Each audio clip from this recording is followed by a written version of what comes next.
I was actually debating whether I should be in the entrepreneurship room or in the youth room, but I decided to come here, and I think you'll know my points later. So, let me start telling you a story about, me. I grew up with big dreams that filled my head, a desire to be more than I was, and a relentless passion to allow nothing to stop me. That was the path I set myself on, and I went all out. As head prefect in my primary school, I pushed for changes like expanding our vegetarian menu options to make the school a more inclusive place. I did not just want the title then. I wanted to make a difference for those around me. I went to classes to do polls, talk to everyone at the canteen to ask for their opinions. I sang and made music during events because music brought people joy, ignited hope, and I often sang to show appreciation to my teachers and community.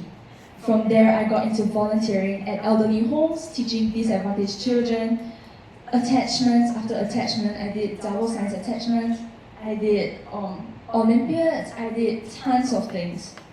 Eventually started a company at 17 which was featured on the Business Times and the Straits Times.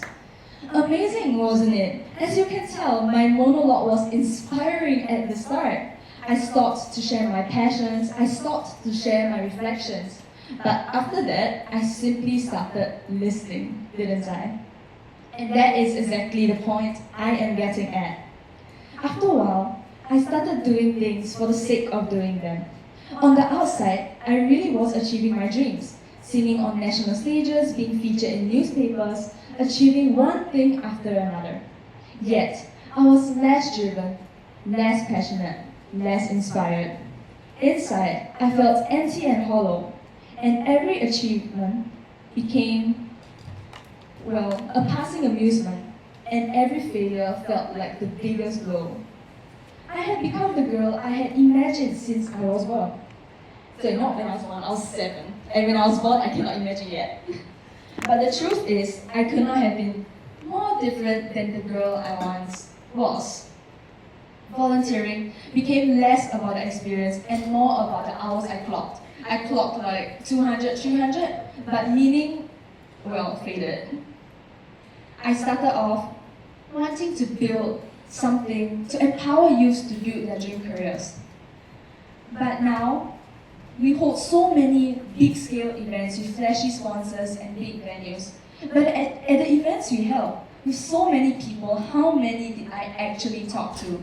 How many did I actually get to know and understand? We prioritized speed over culture, shoved away our team disagreements just to keep moving forward. We built amazing tech features, pushing feature after feature, without ever really getting feedback or talking to the people who are using our product. I gave up community events for large-scale, glamorous performances, telling myself the bigger ones were worth more my time, even when I know deep down that they were less meaningful. People called me brave because I was brave to go for my dreams, brave to do things others my age were not there to do. In the movies, I was the exact picture of courage. But the truth is, I could not be less than a coward. I wore my achievements on my sleeve. They made up my identity. I did not dare to be anyone else than the girl who had all these achievements. I did not dare to be seen as less. Was I brave? I was the girl who was brave enough to step onto the stage but did not dare to step off it. So what was I truly? Society calls those who are willing to endure hardship and who are not afraid of failure courageous.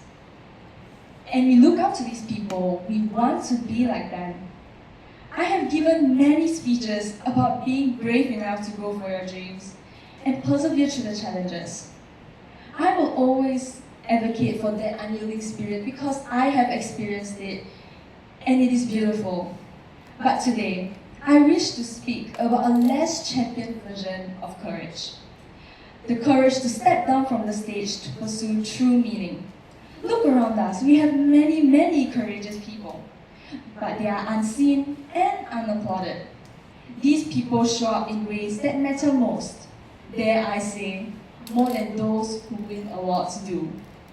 Today, I applaud them And I say with all my heart, I admire you and I wish to be like you. True courage is doing what truly matters, even if no one applauds you. It is being able to step away from the riches of the world in order to truly understand and show what you really have to offer. I know that now. And yes, I recognize the irony of saying this in front of an audience hoping it earns your applause. But perhaps that is exactly the point. True courage isn't refusing every stage. It's learning which stages are truly worth standing on and which ones we climb simply because we are afraid of being seen as anything less. As I reach my 18th birthday this month, I no longer wish to be anything more than what I am in terms of achievements, but to dare to step back and make space for what truly matters. I want to go back to being on the ground, to understand my community. I want to sing for a room full of people where they can have fun and we can celebrate the spirit instead of a silent auditorium. I want to build the right team culture, one that is based on mutual trust and camaraderie, even if that means fewer flashy sponsors, fewer high-profile events. It is going to take time, but I now realize what true courage is. And I am willing to change towards it. Every year, I have wished to be the girl who achieves her dreams.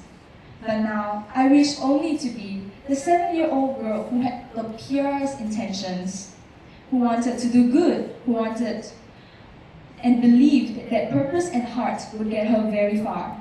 Call me naive, call me foolish, but that is what makes me brave. To take the path less charted on, but the one that truly matters to me regardless of what people say and what society dictates. And this is how I conclude my speech. That courage is found in the smallest of places, in the most ordinary of people. It is you, and it is me, starting today. Thank you.